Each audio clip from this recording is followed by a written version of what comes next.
Looks pretty good.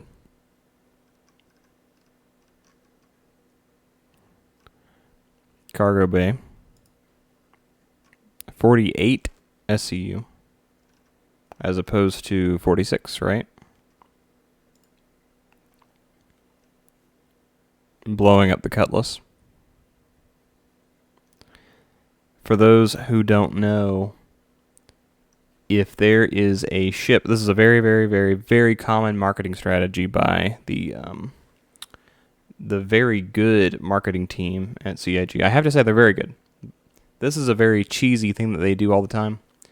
But essentially, if they create a ship that is supposed to compete with another ship, they show that new ship blowing up the old ship. Why do they do that? Because they want you to think, oh, this ship's better than that one. It's better. See, it's blowing it up. It's got to be better. There's no context. I mean, obviously, look, there's another one flying in the background, too. So maybe it's like a 2-on-1 fight. Anyway, don't pay attention to this. This is silly. But, you know, it makes for a good picture, but they've done this for a very long time. If you go back and then you look at the original Hornet. No, it wasn't the Hornet. Well, was it? Look at the Arrow advertisement, and you'll see it blowing up something like a Cutlass. And the Hornet commercial, yes, it was the Hornet commercial. Has a, it goes and it blows up an Aurora, and then it goes and blows up a 300i. And you might say to yourself, oh, well, why does that matter? Well, because back in the day, the only ships you could fly was a 300i, an Aurora, and a Hornet. So, and I want to say that it was also, it was the only ships you could buy. So they wanted you to buy the most expensive one, which is the Hornet. So they showed it blowing up the other two. So, yeah, anyway, marketing strat. I do say I like the ship. Several people have pointed out that it looks like the Normandy. It does. It's definitely not the Normandy. But it is a nice looking ship. I will say that. It's pretty nice. It's got little blurbs, missiles, guns, nose guns, the silhouette, cargo hold 48 as opposed to 46. Access ramp. Small vehicles alongside cargo. Tractor beam. Factory equipped commercial grade tractor rig. Pretty. I like the engines. They look good. I'm not an aesthetics guy. I'm a big Drake fan. You might be looking behind me right now and be saying, well, Baldy, you have a Cutlass. Yep, I do. I have a Cutlass behind me. Cutlass is my favorite ship in game.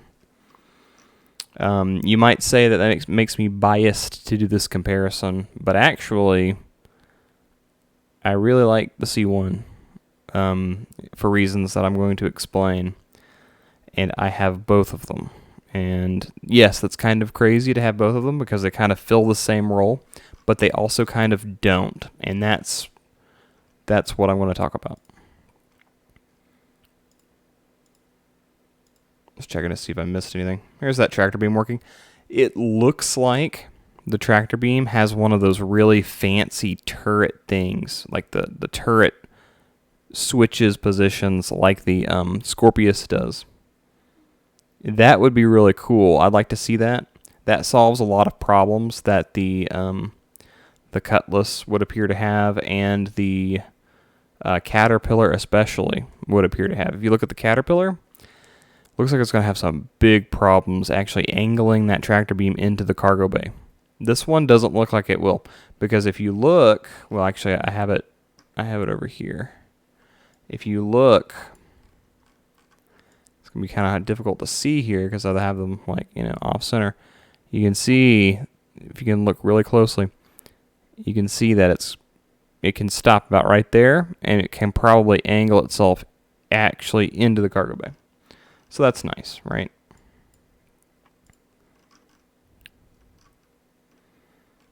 Size 2 shields, comparable to the Cutlass. 2 crew, comparable to the Cutlass. The C1 doesn't need the second crewman as much as the other variants do. I'm not really going to talk about the other variants very much because they don't need to be talked about. The A1, the bomber variant of the Spirit series, is going to be a great bomber for its class. Why? Because it's the only bomber for its class. It fills a role that is non-existent, or it fills a role that no other ship can fill at the moment. So it is going to be fantastic at its job because there's no competition. The E1, you could say that there's some competition, but there really isn't. It'll be fantastic at its role of, passenger transport, right? If you want to be Han Solo in Mos Eisley trying to pick up, VIPs to transport across the galaxy for exorbitant prices, the E1's going to be a great ship for that. But we're talking about the C1, and specifically with this video, what I want to do is I want to compare the C1 to the bread and butter of Star Citizen, which is the Cutlass Black. Because this is kind of a big deal. Because the Cutlass Black is arguably one of the most popular ships in the game. Because it is extremely versatile. Extremely versatile. So that's what we're going to talk about. We're going to take a look at the Cutlass Black. We're going to compare it to the C1. We're going to look at the raw stats and see where they kind of differ. Essentially, besides the 2 SCU of cargo space, they don't a whole lot. The biggest difference, actually, is the weaponry. The Cutlass has a massive amount of firepower compared to this guy. Okay. And on paper, it makes the Cutlass look a lot better than this guy. But that's on paper, right? And I think that even in game, at the moment, if this ship were straight to flyable, a lot of people would be buying this ship, and then they'd be looking back at their old Cutlasses, because, you have to pay $10 to CCU it from the Cutlass to the C1, and they'd be saying, man, I love the look. The Cutlass is ugly. I personally don't think it's ugly, but some people think that. I can see why. But people are like, it's got a good aesthetic, but man, you know what? Like, I just don't see any of the advantages this ship has. And if you look at the Cutlass, it has a lot of advantages. There's a ton of really cool stuff going on with the Cutlass that we're going to talk about. That is stuff that you really want to think about if you're thinking about getting that cross chassis upgrade. So we're going to talk about that. Okay, so let's look at stats.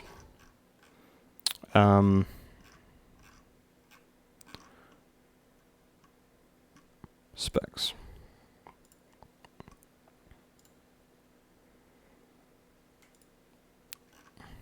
Nobody cares about A1. Or at least I don't care. C1 Spirit. The role is medium freight. Actually, medium freight, that makes sense. I think I read somewhere that it said courier as well. Courier jobs. I like that better. Crew of 2, comparable to the Cutlass. The Cutlass technically, if you want to get really technical about it, holds 3. 1 in the co-pilot seat, 1 in the pilot, and 1 in the turret. At the moment, nobody's using that co-pilot seat, but when the new engineering gameplay comes online, maybe the co-pilot's going to be used. So, hey, maybe have a dedicated missile firing guy for the Cutlass. That would make sense. Realistically, I just don't see why you would do it unless you're planning to get into a lot of fights, which for some Cutlass owners might be the case. And we'll also talk about that. But for the most part, I would say comparable crew. You could even make the case that having 2 as opposed to 3 is an advantage. For the lack of some of that offensive capability that this ship has, not necessarily.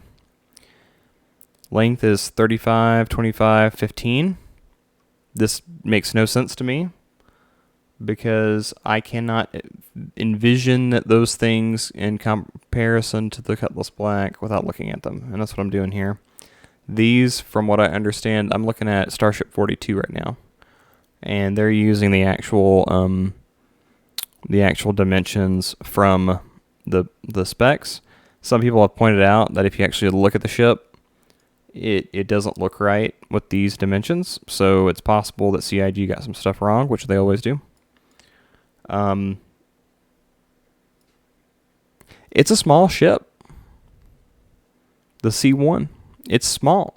It's not tiny. It's not an Avenger Titan, but it's small. In fact, I want to take a look at the Avenger real quick. Avenger Titan. Boop. Here you are. Look at that. It's just a little bit bigger than Avenger.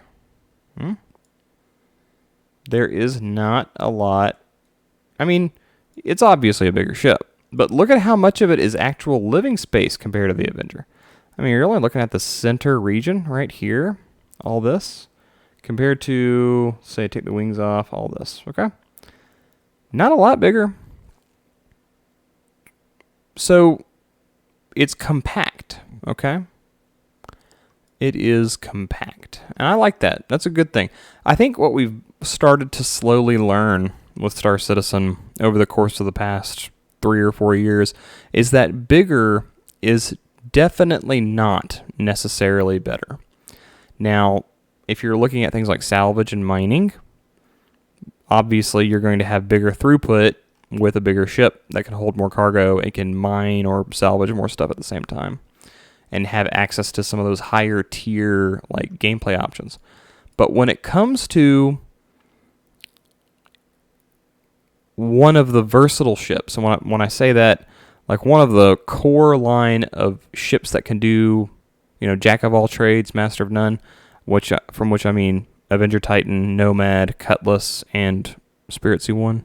I don't really include freelancers in this. A lot of people are trying to sneak the freelancer in. I don't see it. Freelancer's a cargo ship. It has some issues that it's due for a rework. I think some people have been saying that too. Whatever. But I don't really care about the freelancer, so I'm not really talking about it. What I'm talking about is the Cutlass and the Spirit C1 specifically. And if you look at these ships, compact is good. The Cutlass being the least compact of all of them. I'm not very in love with the Nomad. Some people are, that's fine. But if you look at the Cutlass compared to the Spirit, it's the profile, I would say, is much thinner. I need to get the Cutlass back up over here.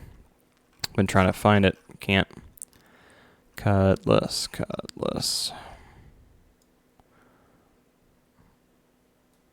I'm blind. There we go. Okay, here we go. So what, looking at the profile of it, what's the big difference between the Cutlass and the Spirit C1? Well, you have wings, but you also have these massive, giant engines in the back, which are beautiful. I love these engines, but they are a problem. And as every Cutlass owner knows, when you get into a scrap, the first thing to go is these engines. They're so big, and they blow up. And once one of them blows up, you're pretty much toast.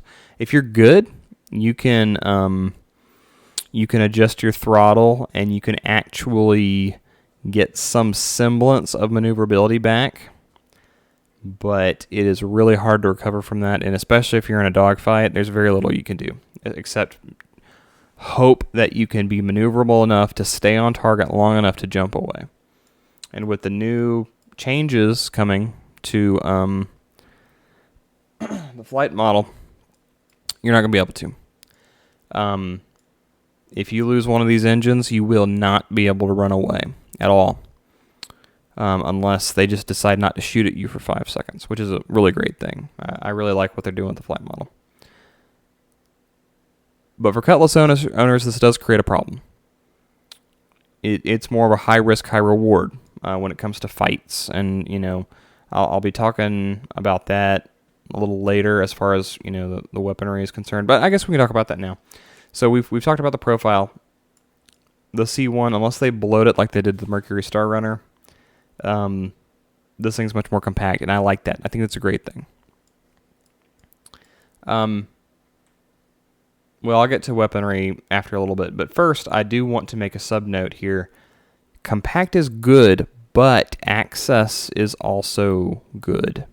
And if you look at access, Cutlass wins, man. It wins.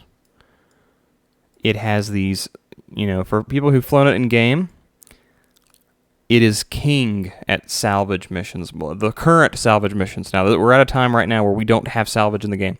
I'm talking about when you fly up to derelict space stations and you have to float out there and go get cargo and bring it home. This ship is great at that because you can fly in and you can just open up. You open up this huge door on the side. You open up this huge door on the side. You can open up this back door, which is also huge. And with a dragonfly, you bring some dragonflies with you, or one. You can literally open these doors on the sides, and you can fly right into the ship, stop, drop the ship to the ground, take some stuff out of your inventory, load it into the ship's inventory, get back in your ship, or in your dragonfly, and fly out the other end really quickly. So if you're out there like looting stuff, you can do that at a really fast rate. You just zoom in, get out, unload, zoom out. It's great. I love it. The access, I'll probably be saying this a few times, but the Cutlass really is a ship that's too good to be true. Because of just how well it's made. Okay. C1, how about access, huh?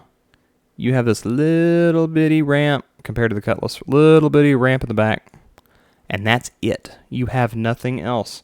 Now, a lot of people are asking the Q&A, which is not out yet, if there's another ramp or something to get into the front, because people who remember the whole issues with the Mercury Star Runner is the Mercury Star Runner, it'll take you a year to get from the rack ramp to the pilot seat. And, obviously I'm exaggerating, but when you're getting shot at, if you're on the ground somewhere, you're getting shot at, it feels like it's taking a year. Okay. With this ship, it looks like you're going to have a little bit of a similar problem, but it's so much smaller, you might not have as much of a problem with as opposed to the Star Runner. So keep that in mind, guys. Yeah, maybe it doesn't have a forward ramp or a ladder or something, but that's okay. Okay? It's a smaller ship than the MSR.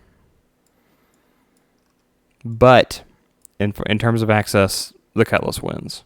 And while we're on the subject of access, let me come back over here and show you something. A lot of people were looking at this, and they were saying, oh yeah, it's a big cargo bay. You could probably fit multiple vehicles next to each other in there. I don't see that, guys. I don't see...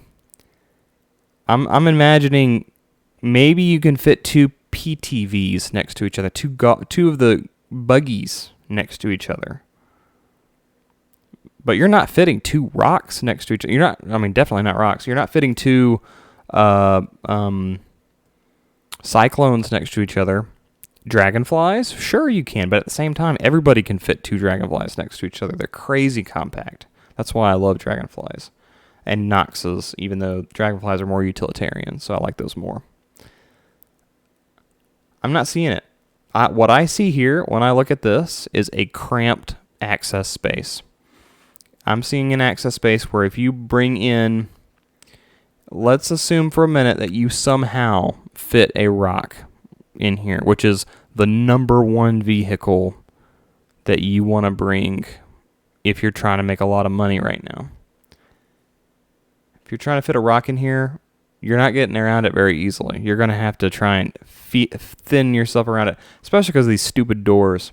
These doors need to go in the final design because all they do is serve to stop you from being able to put more stuff in here.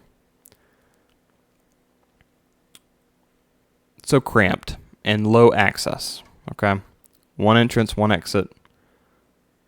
It's a problem. Not a huge problem, but it's a problem when we're making an in-depth comparison, which is what this video is designed to be, okay? Access, Cutlass wins. Silhouette, obviously the C1 wins. C1 doesn't have its engines exposed, so that's great. All right, let's look at weaponry. Weaponry, Cutlass wins. People were arguing with me on Spectrum about that. It's not hard. It's not hard.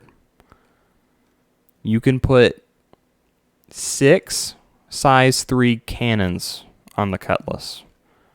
Okay. One,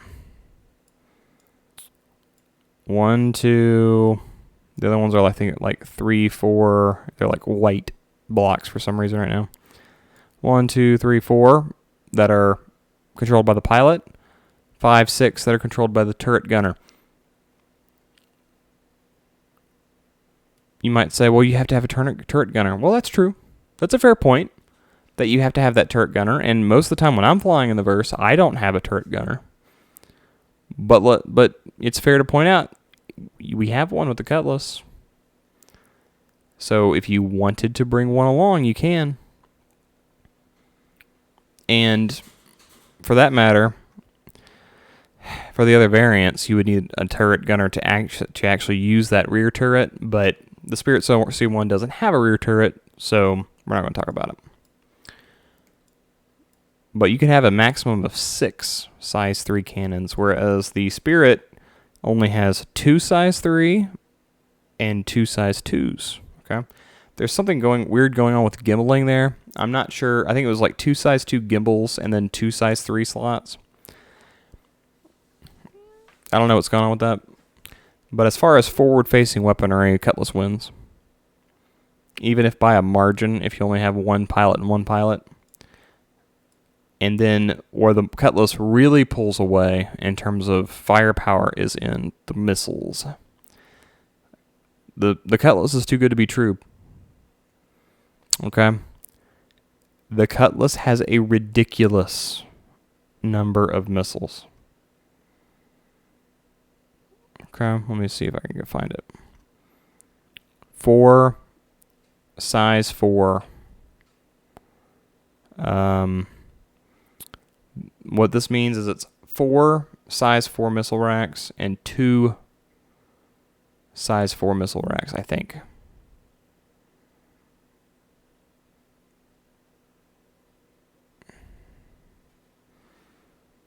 Yeah. So a total of 6 size 4 missile racks. That's what it is. I had to double check myself there because it's just ludicrous. Stock, this thing comes with like, what, 8, 8, 16, 32 Arrestor 3s and like another 16 Tempest 2s. It's ludicrous. It's a huge number of missiles. And you can change them to Rattlers, which are really fun, or at least they used to be. Okay? That's a lot of missiles. Like, it's a little too much. Too many missiles. Don't tell CIG I said that. But too many. It's a little unbalanced, if you ask me. It's a lot of missiles. Okay? So, just pointing that out there, okay? The C1 Spirit, by comparison,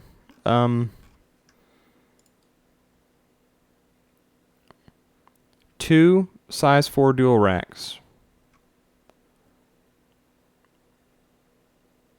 2 size 3 to be determined missiles. Okay, now this is not talking about missile racks. It only comes with 2 size 4 dual racks. So we're talking about 6 size 4 racks versus 2 size 4 racks. Okay? 3 times the number of missiles can be brought on the Cutlass. Okay? It's a lot. A lot of missiles. So firepower, the Cutlass is king. Okay?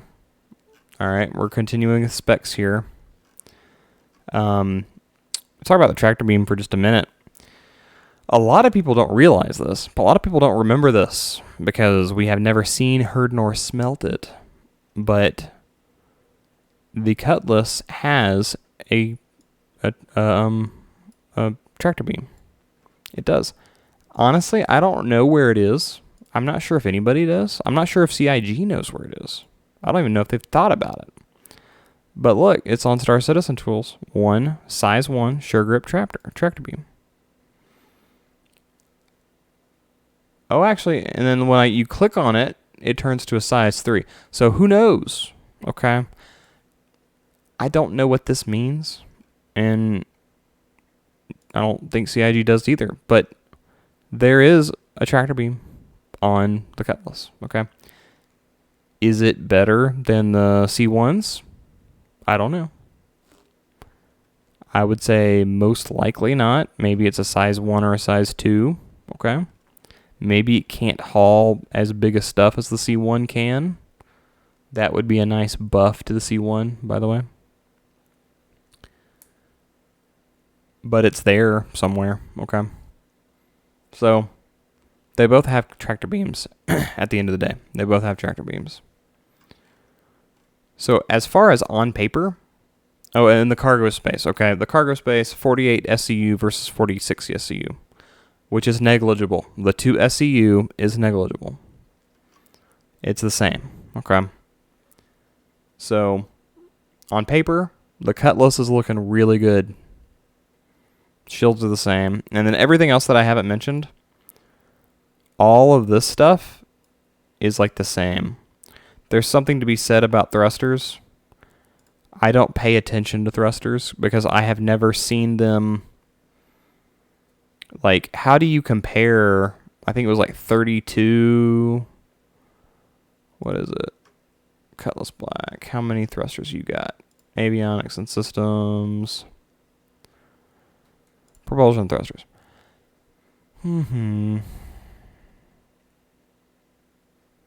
26 fixed maneuvering thrusters versus 8 gimbaled ones. How do you compare that? You can't, okay?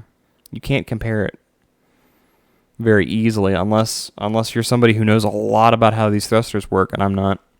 So I'm not going to compare them. I'm just going to compare what I think is going to happen with them, given the fact that one is a Drake ship and one is a Crusader ship. Okay, so we're done with like the raw specs now. We're going to move to maneuverability and speed. Now, John Crew, I'm not going to bring the video up, but John Crew in Ship Talk at CitizenCon 2952 said that it will have higher speed. I'm talking about the C1 now.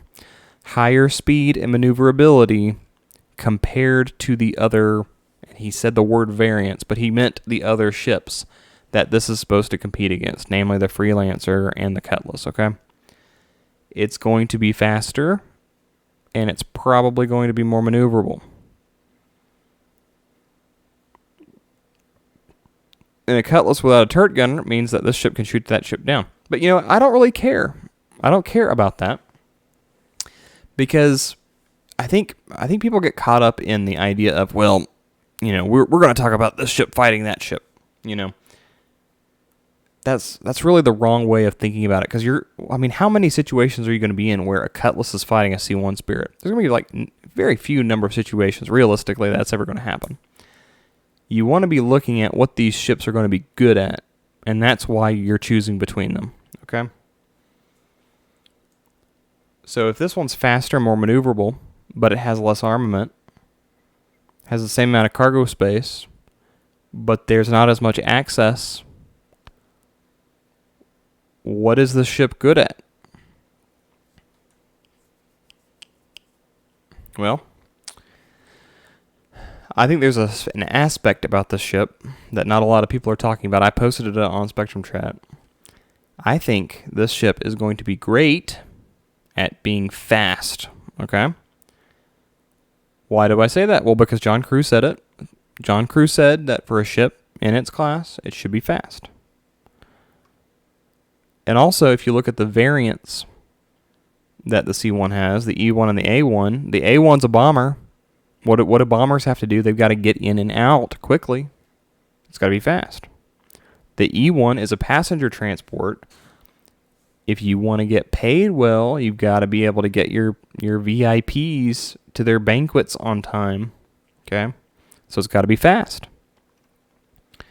So I suspect that the C1 is going to be fast. Very fast. It's a Crusader ship. I mean, look at other ships in the line. Now, I'm not really going to put the Hercules in here because it's a flying lard of a ship. But if you look at the Mercury Star Runner, what's something about the Mercury Star Runner? It's a bloated ship. It's hard to get into and out of, but you know what? It's pretty fast. It's maybe not so maneuverable as it used to be, but it is pretty fast. And I haven't actually had a chance to fly on like the Inferno, like the I forget what they're called, the Inferno and something else, the little fighters with a single gun. But they're fast, enough for what they are supposed to be. So I think it's going to be fast. I think it's going to be a great courier ship, meaning you are taking cargo from one place and you are getting it to the other place as fast as you possibly can. And when you're in atmosphere, you're doing even better compared to other ships because you have a really sleek aerodynamic profile going on. And now our CFD engineers out there might be saying, well, that is not an aerodynamic ship. There's a lot of issues going on. Well, according to CIG, this is aerodynamic. And they're the ones who control the values at the end of the day. So it may not actually be aerodynamic, but according to them, it looks aerodynamic, and so that's enough. So it'll be very fast in atmosphere. Somebody made the point that this will be great for ferrying cargo from ground to space. That's a great point. I think that's a great idea. That's a great role for this ship. But there's another role that I like even better, which is why I picked one up, even though I already own a Cutlass, and I'm not getting rid of my Cutlass because I see them in having different roles. So I actually cross-chassis upgraded my Avenger Titan to one of these guys, and I sometimes I'll make a move like that, and then a few days later I'll kind of regret it and wish I could go back. There are ways for that I can do that, but I don't really want to. I don't regret this one because, honestly, if I have the choice between flying my Cutlass and flying my Avenger, I choose the Cutlass every single time. And there's something that this ship can do that I don't think the Cutlass can do. And that is smuggling. I think that the C1 is going to be a great smuggling ship. Why? Well, it doesn't have a shielded cargo bay, you say. Well, I don't think it needs one. It doesn't have catwalks underneath the ship that you can sneak around in to hide stuff in, I guess. I don't think it needs any of those. I think at the end of the day, a smuggling ship needs to be fast. And you might say, well, what about the 350R? That's fast. What about the Herald? That's fast. Well, yeah, but they don't have any cargo space. The 350R maybe has some. I don't remember, actually. I think it used to anyway. It used to have like 1 or 2 SEU. They might have changed and removed it by now. But both of those ships, unless you're smuggling, one of those like Chinese finger wrappers from one side of the galaxy to the other, you're not really having a lot of volume throughput, right? And another problem with those ships is they don't have a lot of range. Now, the exception to that rule might be the Herald because it's supposed to be a data runner. But even then, it's a small ship, so I don't think it's going to have as much range as, say, the Mercury Star Runner. This ship is big enough that it might have some decent range on it. Decent range coupled with fast SCM speeds so that you can get away from some of those interceptors. Now, you're probably not going to win every single fight, but you might be able to get away from some of those interceptors that are forming whatever blockades there might end up being for, smugglers, right? That smugglers have to get around. So I think we're going to be able to really move in this ship. We're going to be able to dodge stuff. We're going to be able to hit speed. We're going to be able to accelerate as fast as we can. If they can't catch us, they can't throw us in prison. And we hop systems. We get away from them. We go into hiding. First we drop off our cargo, and then we go into hiding. And bam, So that's what I think this is going to be good at. I think it's going to be a great smuggling ship. Now, the Cutlass, on the other hand, well, and I say all that to say, I think that the C1 Spirit is a much more dedicated ship than the Cutlass is. See, the Cutlass is very versatile. The Cutlass is the one ship that can do almost anything. You can do mining in it. It doesn't have any mining beams or anything, but you can hand mine, bring it back to the ship. I've done it before. You can do hand salvaging. You can do hand repair out of the thing. You can do anything. Anything you can do with an empty cargo bay, you can do the Cutlass. And you might say that about the C1 Spirit too. But because of the access, the Cutlass is better. And you can put more stuff in the Cutlass. I think you can put bigger I'm gonna go ahead and predict you can put bigger vehicles in the Cutlass. Okay. The Cutlass is better when it comes to multi-role. And also, something I just realized is I don't think there are any drop seats. See, the Cutlass Black actually works really well, funnily enough, as a drop ship too. I don't really see that. I don't really see any drop seats in here. This would be the picture. Unless there's drop seats hiding behind these doors that don't need to exist, then, whatever. So this is more dedicated. It's a more dedicated ship for courier work and for, I think, smuggling, blockade running. That's why I like this ship. That's why I bought it as a addition to my fleet to sit with my Cutlass, as opposed to melt my Cutlass for this ship. Because the Cutlass, its weaponry, like the Cutlass is not good in a dogfight. Even though it has better weaponry, it's not. But what's that better weaponry good for? It's good for attacking some of those bigger, less defended ships, like the Hull B, maybe. The Hull series. Ships that are traveling through space they think is safe, but they didn't bring an escort with them. And so now the Cutlass can come out and use its heavier firepower to hit the shields, to take it down, to pull its cargo into its bay, to make off with it. The piracy game.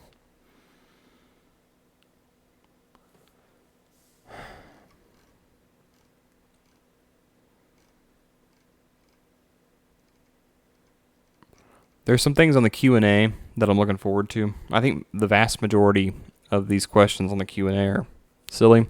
Somebody did an excellent post on Spectrum about, they just went ahead and answered all the questions on the Q&A, which is really cool. There were some questions that I would like better clarification from CIG. First, I want to know how fast it's going to be. CIG have said, it's going to be fast, but I want to know how fast. Tell me, what ships, do you expect this thing to be able to outrun most interceptors? Maybe with the exception of the most dedicated interceptors? Like the 325A is probably going to be the most dedicated interceptor we have. I would be cool with that being able to catch up to it, but the Cutlass Blue shouldn't be able to. Some of those other ships should not be able to. So I would like to know how fast they intend it to be. I want to get some more hints on the smuggling aspects. The tractor beam is really cool, and there's a lot of cool uses that the tractor beam could have for a smuggler. One of them being very, very fast loading and unloading of cargo when you get to destination, so that you can, get in and get out as quickly as you can. Maybe somebody's after you. That's nice. Or if you want to set down, let's say you're running away from somebody, you want to set down in this crater over here, unload your cargo, because remember, persistence, right? Persistent entity streaming is on the way. And then when we have the ability to come back to the same shards we left, we'll be able to go and find our, ill-gotten gains. Let's say somebody's chasing you. You have to, and you know that you can't outrun them. Maybe they have an interceptor that's just really good. and you're able to say, okay, I can pull off a maneuver that will make them lose me for 7 minutes. Well, I do that. I set down in a crater. I unload that cargo bay as fast as I possibly can. Then I fly away. I let myself get caught.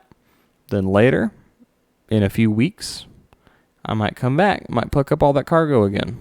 You don't know. That's another good use for the tractor beam. And then finally, I think that somebody was asking about beds, and like a lot of people are saying, well, these are beds, you know. I don't care. I like the beds. It needs a bed. I'm sure it will have beds, but I don't care as much about that. I'm pretty sure it will. That's like end of story. And I think the other one that I was thinking of that I would like to see clarified is what vehicles exactly will fit in here. Even though, like I said, it's not going to be as good for that kind of stuff because of the access problems. I'd still like to know, you know, if you can put a rock in here. Like a lot of people are saying, well, a rock can go in. Well, I don't know, guys. I would like CIG to tell me if a rock can go in there. But for all intents and purposes, for my personal ideas of using this ship, I don't need a rock in it. If I'm gonna fly a rock around the universe, I'm gonna take a Cutlass. I'm not gonna take this guy. So anyway, I think that is basically it as far as the comparisons are concerned. That is as in depth about these two ships that I can go. You know, and really make a good comparison. Cutlass is a great ship. I have it behind me. It's my favorite ship in the game. I would rather be in a Cutlass in Star Citizen right now than any other ship. It gets blown up easily. You can get caught in a lot of awkward positions, you know. If you get caught outside of it, for example, the only entrance is in the back. You can't get in through the sides. I wish that they made that vaulting, but it sounds like with the new vaulting behaviors, maybe you can get up there. Maybe you can jump up and grab yourself in there. That's nice. But just looking at the sides, the back. Props to Starship 42. This is a great, great, great tool. Anyway, let me know what you think.